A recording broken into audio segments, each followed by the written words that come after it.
E aí, moçada, tudo bem? Eu sou o professor Perrenu, professor de Biologia, e hoje nós vamos trabalhar a aula número 16, tá? Do setor B de Citologia e Genética. E eu quero que vocês todos abram a apostila na página 390, tá? O que eu mostro para vocês agora? A continuidade do papo sobre organelas citoplasmáticas, não é? O título central é citoplasma, mas agora nós vamos ver quais as organelas que estão imersas no citosol que compõem esse citoplasma, né, para que haja o funcionamento celular de maneira adequada. Então, veja só, aqui eu coloquei para vocês, olha só, a carioteca, com os poros da carioteca, os poros, sim? Então, aqui você tem o núcleo de uma célula, nada demais, tá? De um jeito diferentão aqui, para enaltecer, para que eu possa mostrar para vocês agora a presença de um conjunto de canais membranosos, um conjunto de canais membranosos que se espalha pela célula inteira. Eu estou falando desse conjunto aqui, olha só. Isso que você está vendo é o que eu chamo de retículo endoplasmático. Veja, moçada, isso aqui, esse retículo endoplasmático, que eu posso chamar de retículo endoplasmático granuloso, olha só. Granuloso por quê? Porque nós temos ribossomos aderidos à superfície desses canais membranosos. Então, veja que o processo de síntese proteica vai ser muito realizado por essa estrutura, por essa organela, que eu chamo de retículo endoplasmático, no caso, granuloso. Então, vou puxar a setinha aqui e vou escrever para vocês, simplesmente, retículo endoplasmático. Nesse caso, o retículo endoplasmático é granuloso. Vou até mudar aqui. Granuloso. Você pode encontrar diversos vestibulares trazendo ainda o termo rugoso, tá? Então não tem problema, são sinônimos. Quais as funções? Então veja, aí você fala, Perrenu, acabou de dizer, o retículo endoplasmático granuloso, ele só é granuloso porque tem os ribossomos aderidos à superfície, não é? A membranosa desses canais. Pois é, aí você diz síntese proteica. Mas a minha pergunta para vocês é, quais são as funções básicas de um retículo endoplasmático, independentemente se ele é liso ou rugoso, se ele é granuloso ou não granuloso, hein? Quais as funções? São duas funções básicas, armazenamento e transporte de substâncias pelo interior celular. Ponto. Ok? Então, olha só, vou colocar para vocês aqui as duas funções básicas e depois a função específica, não é? Então, olha só. Armazenamento e transporte de substâncias.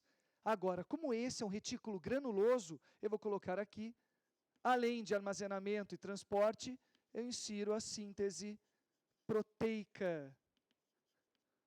Faz sentido para vocês? Legal? Saibam que muitas proteínas que são produzidas através do retículo endoplasmático granuloso são posteriormente enviadas para uma outra organela chamada de Golgi, vai ser assunto aí dessa nossa aula, não é? O complexo golgiense.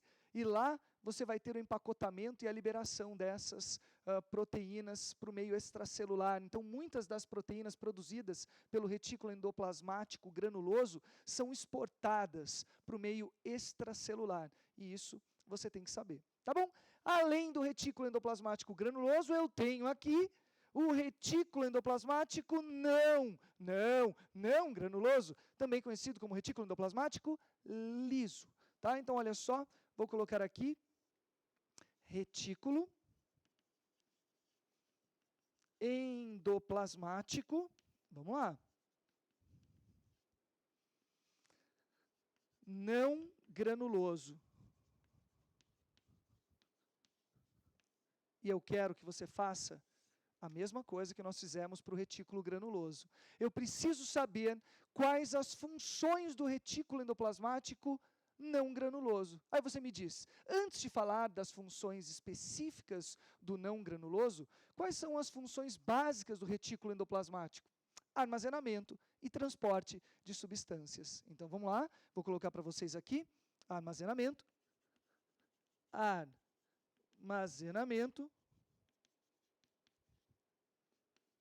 e transporte. Legal?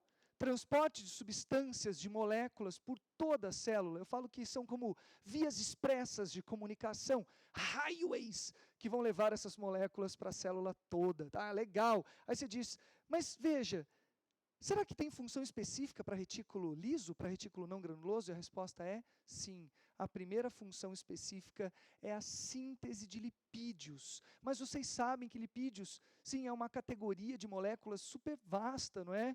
Qual tipo de lipídio o retículo endoplasmático não granuloso é capaz de sintetizar? Então aqui eu coloco para vocês uma categoria chamada de esteroides. Síntese de esteroides. Moçada, esteroide é a base para a formação de hormônios sexuais. Testosterona, progesterona, estrógeno, exatamente são os hormônios que nos levam às alterações morfofisiológicas que nos levaram à idade adulta, não é? A capacidade reprodutiva, que fez você se transformar, não é? De repente era uma criança e agora um adolescente capaz de se perpetuar. Então são esses hormônios, não é? De base lipídica que são os responsáveis por todas as alterações que acontecem, não é, com vocês aí, em termos de mudanças das características sexuais secundárias. Isso é muito interessante, moçada. Como é que será que eles podem perguntar isso para nós? Certamente em células das gônadas. Sim, lembram das gônadas? Os ovários, os testículos. Não é? Nas gônadas nós temos, sim, células com um retículo endoplasmático não granuloso ou retículo liso, sim, muito desenvolvido. Então veja, já que essas células, né, já que as gônadas são estruturas, né, são órgãos produtores de hormônios de base lipídica, eu tenho um tecido que vai ser o produtor de hormônio, eu tenho a célula que vai ser a produtora de hormônio. Então vamos chegar até a célula, não é? Tá? Vamos chegar até a organela. Dentro dessa célula, qual organela? E aqui a gente tem o retículo liso. Legal, né? Então olha só, vou colocar para vocês síntese de esteroides. E assim eles podem perguntar para nós. Tá bom? Bora? Além de síntese de esteroides, o retículo liso ou não granuloso, ele também realiza alguns processos de desintoxicação. Então, em células hepáticas, em células do fígado, nós temos um retículo endoplasmático não granuloso muito desenvolvido. E veja que desintoxicar é transformar o tóxico em não tóxico. Então, ali dentro, a gente tem diversas moléculas que são capazes de realizar esse tipo de reação. Tá? Então, vou colocar aqui de maneira bem simples para vocês. Desintoxicação. Tudo bem? Faz sentido para vocês? Bora? Então, aqui nesse trecho da lousa, eu tenho o retículo granuloso e o não granuloso com as suas funções. Agora eu vou mostrar para vocês essa imagem aqui. Então, me acompanhe. Que isso? Isso é um núcleo. É quase o mesmo esquema, só que de maneira simples. Aqui você tem um retículo endoplasmático, que pode ter ribossomos aderidos. Portanto, o retículo endoplasmático aqui, veja associado à carioteca, um retículo endoplasmático granuloso. Tudo bem? Legal, você fala, legal, retículo granuloso que você acabou de mostrar. Exatamente. Armazenamento, transporte e síntese proteica. Qual é o plano? As proteínas que são produzidas pelo retículo endoplasmático, elas podem ser encaminhadas para essa organela sensacional que está aqui, na verdade, para esse conjunto de sáculos empilhados, sim, que eu chamo de complexo golgiense, ou sistema golgiense, complexo de Golgi, enfim, tem vestibulares que trazem diversos nomes para o nosso complexo golgiense.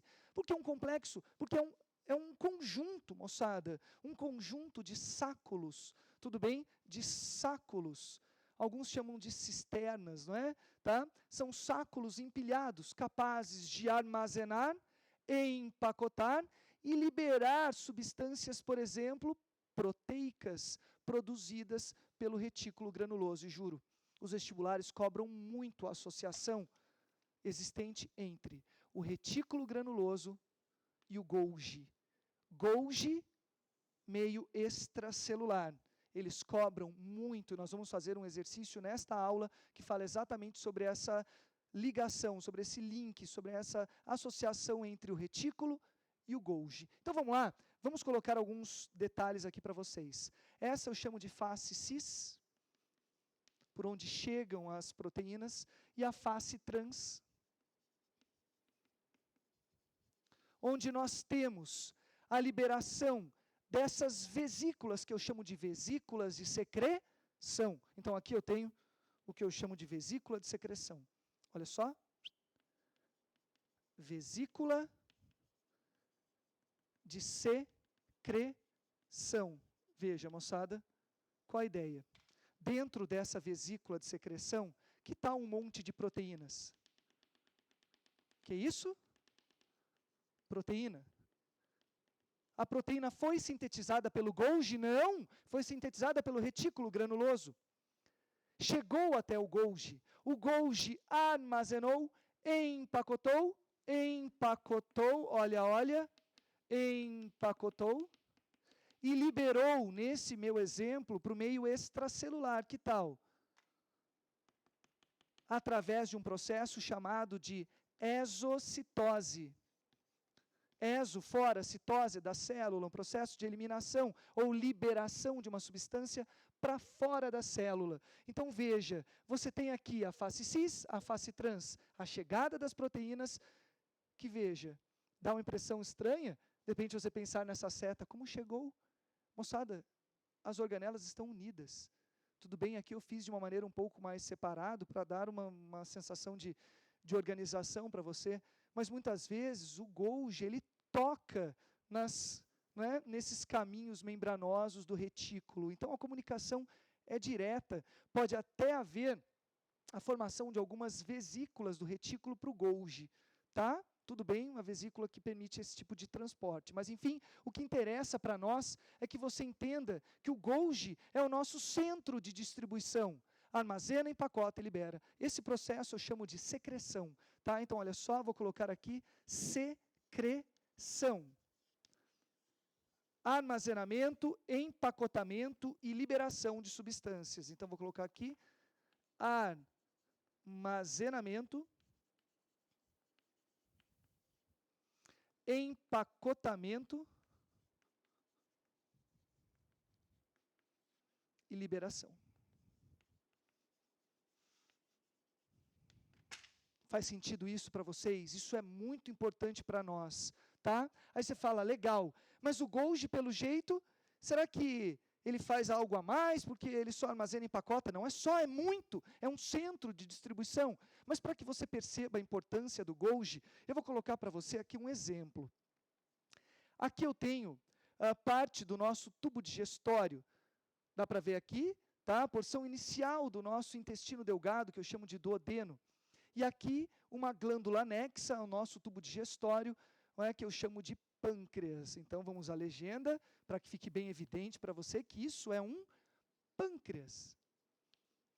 O pâncreas é uma glândula mista, né, moçada? O pâncreas é capaz de liberar moléculas com propriedades hormonais, como a insulina, como o glucagon, que é liberado na corrente sanguínea e tal.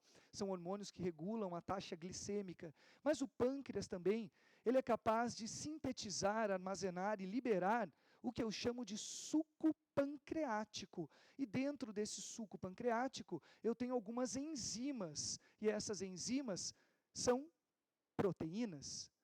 Então peraí, o pâncreas produz proteína? Na verdade, as células do pâncreas, elas são capazes de produzir essas proteínas. Se a gente chegar mais a fundo, não são as células, são as organelas das células do pâncreas que são as capazes, são as estruturas capazes de sintetizar essas proteínas. Que tal? Vamos ampliar o pâncreas aqui? Então veja só, eu fiz uma ampliação e mostrei para vocês aqui células acinosas, células pancreáticas, ok? Tá? Veja que essas células, elas são capazes, sim, de liberar, de produzir, não é? E liberar proteínas, enzimas que vão compor o tal do suco pancreático. Veja, olha, para que o pâncreas, no final, consiga liberar para dentro do intestino. Ué, legal, então uma célula e várias células irão sintetizar essas enzimas. Então vamos analisar o que acontece dentro dessa célula. Está aqui, ó. Veja, mais uma ampliação. Eu peguei essa célula e ampliei. Vamos ver o que acontece dentro de uma célula pancreática com essa capacidade de síntese proteica intensa. Quer ver? Olha só. Uma célula eucariótica, é claro. Nós vamos ter um retículo bem desenvolvido. Veja que eu sempre me lembro do retículo. Por que eu tenho que me lembrar? Porque é exatamente o retículo que vai ser o rugoso, né, o responsável pela síntese das enzimas, pela síntese proteica aqui no meu exemplo. Ó.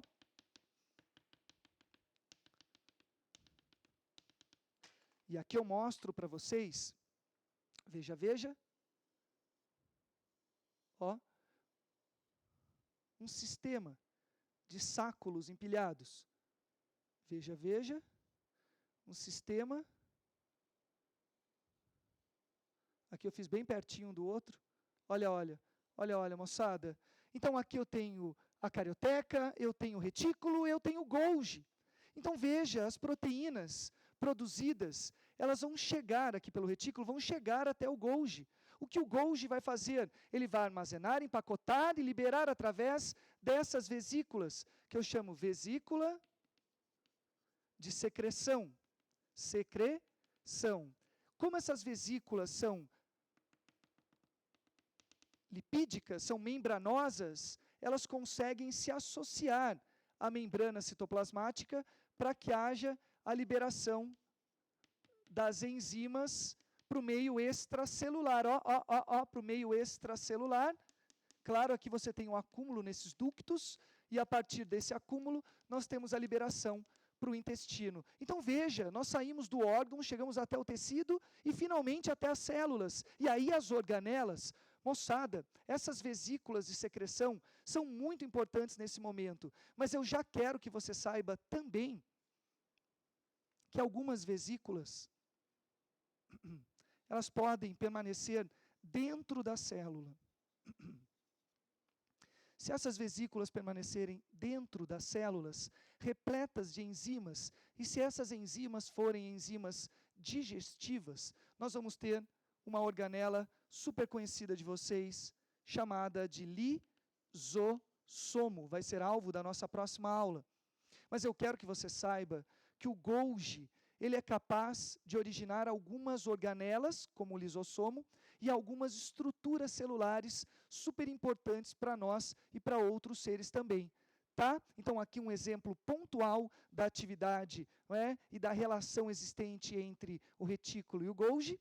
E agora eu mostro para vocês que o Golgi ele também é capaz de auxiliar na síntese, na produção, na fabricação, na elaboração de duas estruturas importantes, não é? Para os seres de maneira geral. Tá? Aqui eu coloquei para você que o Golgi ele pode auxiliar a formação do acrossomo dos espermatozoides. Então veja, isso aqui é um espermatozoide, é uma célula gamética, ok? Uma célula haploide, de repente pode ser até um espermatozoide humano. Essa célula pode ser subdividida em cauda, em peça intermediária, vou colocar aqui, peça intermediária, e aqui nós temos a cabeça do espermatozoide. A cabeça, por sua vez, ela possui basicamente um núcleo haploide e uma região de importância aqui que eu estou enaltecendo, não é? E uma região anterior muito, muito importante para que os espermatozoides consigam degradar as camadas protetoras do ovócito, como, por exemplo, a zona pelúcida, a corona radiata. Eu estou falando de um aglomerado de vesículas repletas de enzimas. Eu estou falando do acrossomo. Moçada, o acrossomo nada mais é do que uma grande estrutura membranosa formada a partir do acúmulo das vesículas liberadas pelo Golgi. Portanto, se não houver a presença do Golgi, não há formação do acrossomo. Tudo bem? Então veja a importância disso. Não haveria reprodução, não haveria capacidade de fertilização, por exemplo, na nossa espécie. Então, realmente, é muito importante a presença do Golgi aqui. É claro, se dentro do acrossomo eu tenho um monte de enzimas, quem produziu? Foi o Golgi? Não! Tá? Quem produziu foi o retículo endoplasmático granuloso, com os seus ribossomos todos e tudo mais. Aí nós tivemos a chegada dessas proteínas até o Golgi armazenou, empacotou, e aí colocou em uma região específica da célula. Tá? Vamos lá.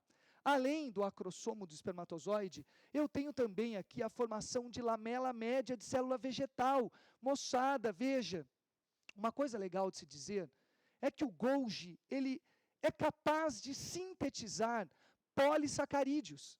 É verdade. Veja, até agora eu falei que ele recebe as proteínas. É verdade, ele não produz proteína, mas ele produz polissacarídeos. Polissacarídeo como, por exemplo, o quê, Penu? Polissacarídeo como, por exemplo, a própria celulose, que ele vai organizar, não é? Já que é uma molécula enorme, formada a partir de várias glicoses juntinhas. Eu tenho, de repente, a pectina. Moçada, pectina é elemento formador da tal da lamela média.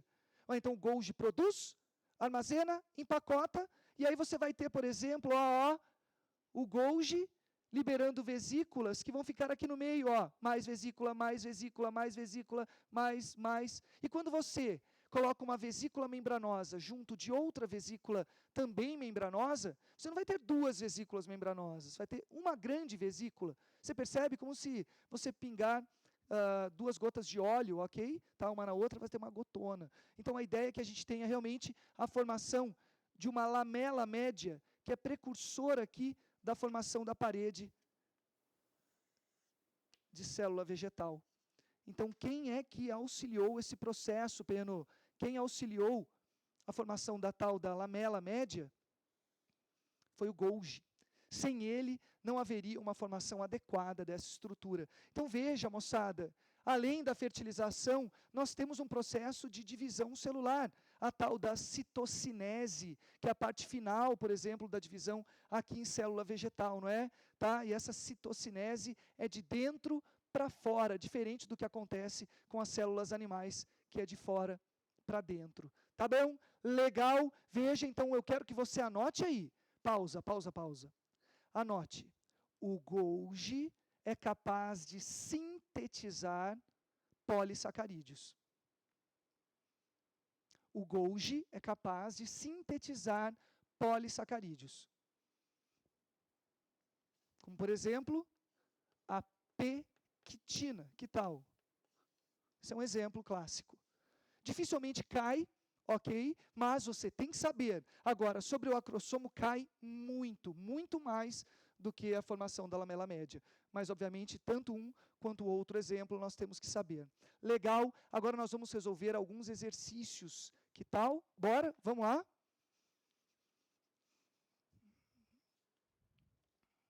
Eu escolhi alguns exercícios. Eu quero que vocês todos abram a apostila na página 392. Por favor, página 392. Exercício número 2. Ok, vamos lá? Exercício da Federal do Rio Grande do Sul. No bloco superior abaixo, são citados dois componentes do sistema de membranas internas de uma célula eucariótica. No interior, ou melhor, no inferior, funções desempenhadas por esses componentes. Então, você tem lá retículo e Golgi, e embaixo algumas funções. Então, a gente tem que associar o nome da organela com a função, tá bom? Vamos lá? Então, vamos. 1. Retículo liso, ok? 2, Golgi. Então, 1 retículo, 2 Golgi. 1 retículo, igual a sequência da aula. 1 retículo, 2 Golgi. Eu coloco, então, a função e você me diz, e anota aí, não é, qual é a organela. Então, vamos às funções? Então, vamos. Modificação de substâncias tóxicas. Modificação de substância tóxica é desintoxicação. 1 ou 2? Retículo liso ou Golgi? Retículo liso. Tudo bem, portanto, o número 1. Legal, tudo bem, desintoxicação. Bora, você já elimina a letra D e a letra E. Está entre A, B e C. Síntese de lipídios esteroides. Moçada, síntese de esteroides é o retículo liso. E isso nos dá o número 1. 1, você já matou o exercício. Mas vamos continuar, tá bom? Então veja que em um exercício que pode ser difícil, que não é o caso desse, você vai eliminando. Você não sabe uma, vai lá e consiga a resposta eliminando as alternativas que não têm absolutamente nada a ver, não é? Mas vamos continuar, ó. Secreção é o Golgi, tá? Vamos deixar bem evidente aqui, tudo bem? O sistema golgiense para vocês colocar o nome aqui, falamos tanto, não é? Tá? O complexo golgiense, o sistema golgiense, tá? Que é o número 2. Síntese de polissacarídeos. Veja, moçada, síntese de polissacarídeos relacionados aí à formação da lamela média da parede de célula vegetal. É o Golgi, tudo bem? É o Golgi, moçada, ficando 1, 2, 2 e a alternativa de letra B de briófitas. Legal? Vamos lá, vamos a mais um exercício. Vamos para o exercício 3, um exercício do Enem que fala algo mais ou menos assim. Uma indústria está escolhendo uma linhagem de microalgas que otimize a secreção de polímeros comestíveis, os quais são obtidos do meio de cultura de crescimento. Na figura podem ser observadas as proporções de algumas organelas presentes no citoplasma de cada linhagem. Tudo bem? Legal? Todo mundo analisou? É um exercício bacana, tá? Você tem um gráfico aqui. E aí ele diz assim: qual é a melhor linhagem para se conseguir maior rendimento de polímeros? Polímeros, tudo bem? Depende de um polissacarídeo. Polímeros secretados no meio de cultura. Então veja, moçada, ele está colocando para nós, tá? Polímeros secretados, na boa. Qual organela você vai procurar? Polímeros, polissacarídeos, que são produzidos, que são armazenados, empacotados e liberados. Eu estou falando do Golgi. Moçada, ele produz, então você nem precisa fazer associação Golgi-retículo, porque eu não estou falando sobre enzimas, eu estou falando sobre polissacarídeos, tudo bem? Tá? Sobre açúcares e não sobre proteínas. Portanto, vamos lá, vamos ver qual linhagem apresenta, sim, um complexo golgiense, um Golgi mais desenvolvido. É bater o olho e perceber que é a linhagem número 1. Acabou o exercício. É a linhagem número 1 que apresenta o Golgi mais desenvolvido e, portanto, é a linhagem que mais vai ser capaz de secretar esses polímeros comestíveis. Não é legal? Veja, você começa a se acostumar com o conteúdo e aí fica bem fácil. Tá bom? Então, eu fico realmente com a alternativa de letra A, de anterozoide. E vamos fazer mais um exercício agora. O exercício número 4. Tá? Também o exercício do Enem. Veja, o Enem gosta muito dessa parte da matéria. Sempre cai alguma coisa sobre metabolismo intracelular, não é? Tá? Olha só. Muitos estudos de síntese e endereçamento de proteínas utilizam aminoácidos marcados radioativamente para acompanhar as proteínas, desde as fases iniciais de sua produção até o seu destino final. Será que você já sacou? Será que você já percebeu que ele quer que a gente faça a correlação? Retículo granuloso vai produzir proteína, vai realizar a síntese proteica. Aí essa proteína vai ser enviada para o Golgi. O Golgi armazena, empacota e libera. É isso, moçada, tá? Então, se tem um aminoácido radioativo, eu espero encontrá-lo primeiro no retículo, depois no Golgi e depois nas vesículas de secreção. Ponto final. Tem que ter essa sequência aí, tá? Vamos lá. Após esses ensaios de radioatividade, qual gráfico representa a evolução temporal da produção de proteínas e sua localização em uma célula secretora como essa? Moçada, aqui você tem o quê? Retículo, Golgi, vesículas de secreção. Veja, veja. 1, tudo bem? 2 e 3. Faz sentido isso para vocês? É um caminho. Inclusive, às vezes eu faço assim, ó, para ficar bem marcante para vocês. Ó. Tudo bem? Sai é o caminho que essa proteína é capaz, não é, de percorrer, essa parte mais importante. Bora, moçada. Portanto, tem que achar a coluna que mostra para nós aí, primeiro, o retículo endoplasmático bem desenvolvido. E depois, o Golgi bem desenvolvido, e depois as vesículas de secreção. Portanto, a única alternativa que nos diz isso é a alternativa de letra C, de carioteca. Tá? Bem, um gráfico bacana, que expressa para nós realmente vários tipos de conceitos, vários tipos de habilidades de um aluno bom e um aluno que quer passar em medicina em outros cursos também. Tá bom, moçada? É isso. Espero que você tenha curtido. Excelentes estudos aí, tá? Tarefa mínima, tarefa complementar, leitura do livro-texto. E tamo junto. Até a próxima.